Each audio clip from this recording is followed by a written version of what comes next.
Certaines choses sont tout simplement de belles choses. C'est comme ça. Un coup de crayon surprenant, au bout duquel se mêlent grâce et élégance, de nobles matériaux dont le mariage vous éblouit et trouble agréablement votre odorat, une mécanique rageuse à la mélodie envoûtante, et on obtient bien plus qu'une voiture, bien plus qu'un objet, une Jaguar type E. La Jaguar type E a été présentée lors du salon de Genève en mars 1961.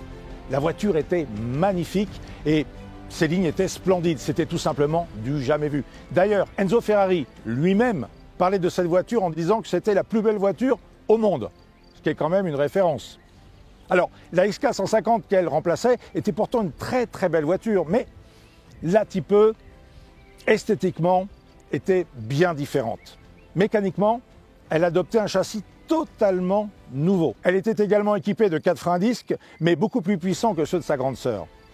Et puis surtout, elle avait 4 roues indépendantes et un système de suspension inédit avec 4 amortisseurs à l'arrière, ce qui permettait à la voiture d'être beaucoup plus stable et beaucoup plus précise sur la route pour pouvoir profiter davantage de la puissance du moteur. Et ce moteur, c'était quoi à votre avis? Eh bien, le fameux XK, ce fabuleux moteur 6 cylindres double Abracam qu'on retrouvait sur la XK 150S et qui développait 265 chevaux.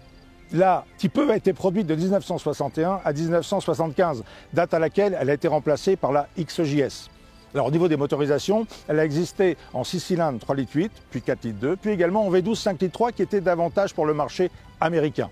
Alors certes, elle n'était pas donnée, mais son tarif était très attractif sur le marché des GT par rapport au Ferrari notamment. Sa vitesse de pointe de 240 km/h la mettait au niveau des concurrentes très sérieuses. Nous sommes en Sologne au château de Villette pour vous présenter la Jaguar type E 3,8 litres série 1. La série 1 se reconnaît grâce à ses phares sous globe, son intérieur avec ses sièges baquets et sur les premières versions son tableau de bord en alu brossé. Cette version est une version plancher plat qui a été produite jusqu'en janvier 1962. Le moteur 3,8 litres quant à lui a été produit jusqu'en 1966 pour être remplacé par le 4,2 litres, un peu plus bourgeois, un peu moins pointu, mais tout de même très sympa. Cette voiture a été livrée à New York en novembre 1961 et a été importée par son dernier propriétaire il y a une vingtaine d'années. Celui-ci a entrepris à l'époque une belle rénovation, mais la voiture n'a pas été restaurée complètement à neuf. Ce qui est sympa, c'est que ça la rend unique. Elle a gardé sa patine, elle a gardé son charme. Par exemple, ses planchers sont ces planchers d'origine, sans aucune corrosion. Ça, c'est exceptionnel. Et puis, elle a son moteur d'origine, elle a sa boîte d'origine, sa couleur également, c'est sa couleur rouge d'origine. C'est vraiment une voiture unique. Elle vient d'être totalement révisée et j'ai vraiment envie d'aller faire un tour sur la route pour voir ce que ça donne. Alors, ce que je vous propose, c'est de venir avec moi.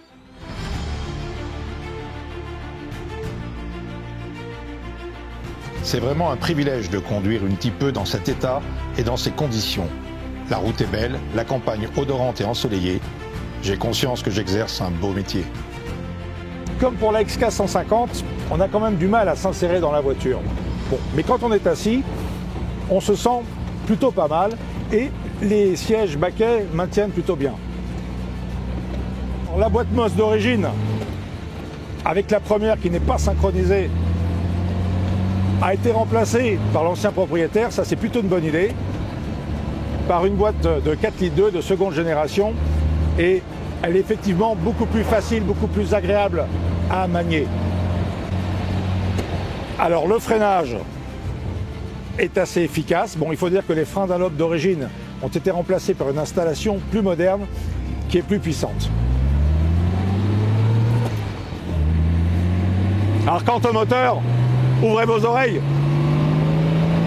Waouh, quel bruit! Génial! Puis ça pousse en plus. Ah, c'est super. Écoutez, essayez un petit peu dans cet état, c'est vraiment extraordinaire. Puis les trains roulants sont parfaits, les cylindres blocs ont été changés. La liaison est vraiment comme elle doit être avec la route. On essaie vraiment la voiture dans sa condition d'origine. C'est génial. Oh, on resterait des heures. Waouh! Oh, il va quand même falloir pour ça rentrer, hein. Sinon...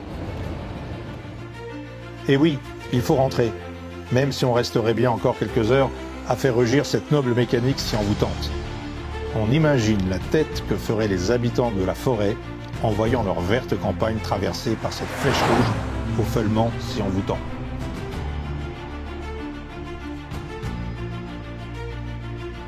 Que vous dire de plus? Regardez mon sourire. Je suis amoureux de cette voiture. Elle a tout pour elle, y compris sa couleur. Ça change du vert anglais ou du bleu. Et puis, c'est une plancher plat. C'est le modèle le plus recherché par les collectionneurs. Et en plus, elle est en état d'origine. Et ça, je peux vous dire que ça la distingue des autres types qu'on va trouver sur le marché. Merci de nous avoir suivis. Retrouvez-nous sur www.bpmheritage.fr. À bientôt.